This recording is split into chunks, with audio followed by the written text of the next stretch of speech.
मैं हूं मनोज सिंह राठौर। आप देख रहे हैं मेरे साथ सुपरस्टार भारत। आज हम बीघापुर तहसील क्षेत्र के अंतर्गत ये नारेंद्रपुर में आए हैं, जहां पर संविधान शिल्पी बाबा भीमराव अम्बेडकर साहब की प्रतिमा इस भीषण आंधी में नीम का पेड़ गिरने से क्षतिग्रस्त हो गया था। आज यहाँ फिर से उसी हर्षोल्लास के साथ यहाँ पर फिर से प्रतिमा का पुनर्स्थापित किया गया है। आइए हम आपको ये दिखाते हैं कि बाबा भीमराव अम्बेडकर की प्रतिमा पर ये फिर से पुष्पांजलि करके पुनः इस कार्यक्रम का आयोजित किया गया है। तो आज बाबा भीमराव अम्बेडकर साहब की जो प्रतिमा आंधी में हमने जैसे कि पहले ही बताया है कि क्षतिग्रस्त हो गई है, पुनः स्थापित किया गया है। आइए हम भाई साहब से पूछेंगे, क्या नाम है भाई साहब आप? मेरा नाम नितिन सिंह पटेल है। मैं प्रदेश सचिव हूँ समाजवादी युवजन सभा का। और विगत 13 तारीख को क्षेत्र में बहुत भीषण आंधी आई थी, जिसमें हमारे मसीहा बाबा साहब की मूर्ति खंडित हो गई थी। गांव वालों के अनुरोध पर, हमारे युवा नौजवान साथियों के अनुरोध पर इस मूर्ति के पुनः स्थापना की गई। और मैं अपने छोटे से राजनीतिक जीवन काल में अपने आप को बहुत फक्र महसूस करता हूं कि मुझे बाबा साहब की मूर्ति का स्थापना करने का अवसर प्राप्त हुआ और इनके माल्यार्पण करने का प्राप्त हुआ। और इस सम्मानित मंच से मैं आज ये और घोषणा करता हूं कि 2027 में समाजवादी पार्टी की सरकार बनने पर इस पे छत डालने का भी काम किया जाएगा और इस मूर्ति को और इस कार्यक्रम को और भव्य बनाने का काम किया जाएगा। क्योंकि बाबा साहब ने पीड़ित, पिछड़े, दलित उन सबके उत्थान का काम किया। उनको हम लोग मसीहा के रूप में पूजते हैं, उनको हम लोग भगवान का दर्जा देते हैं। क्योंकि जो भी आज हम लोग खुली हवा में सांस ले रहे हैं, जो भी शिक्षा का अधिकार है, जो भी हम लोग आज अपने हक के लिए लड़ाई लड़ रहे हैं, वो सब बाबा साहब की देन है। और बाबा साहब की ही देन की बदौलत हम लोग एक शिक्षित समाज के अग्रसर हो रहे हैं।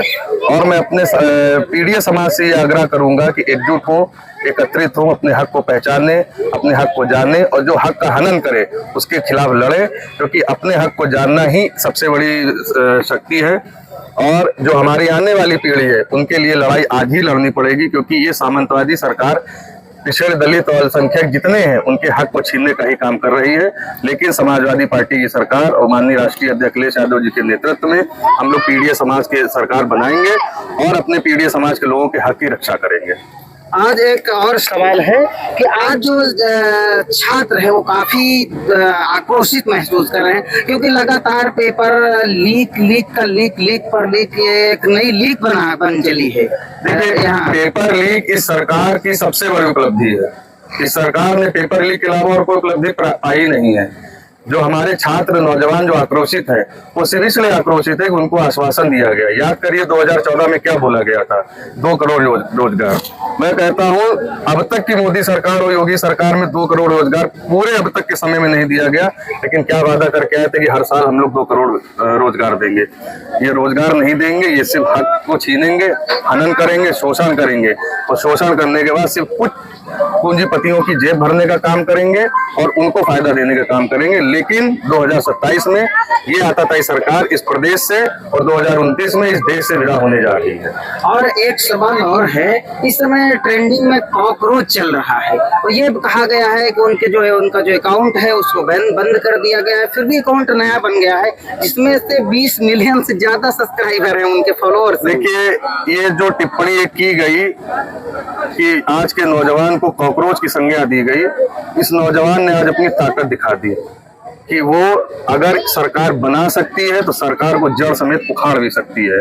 तो कॉकरोच की संज्ञा देके उन्होंने नौजवानों को आक्रोशित किया है, उनको उनके सम्मान पे डाका डाला है, उनको वंचित किया है। पेपर आप करा नहीं पाते हैं, समय समय पर लीक होता है। अभी जैसे नीट का पेपर लीक हुआ, लेकिन चुनाव समय पर करा लेते हैं, चुनाव समय पे कराते हैं और चुनाव में धांधली समय पे अपने पूरे दिमाग से करते हैं। लेकिन इस बार ना कोई धांधली चलेगी। इस बार पूरे पीढ़ी समाज ने ये मन बना लिया है कि सरकार को इस प्रदेश से विदा करना है और हमारे राष्ट्रीय अध्यक्ष जी को पुनः मुख्यमंत्री कुर्सी में बैठा के जो विकास का पहिया रुका हुआ था उसको पुनः सुचारू रूप से चालू करना है।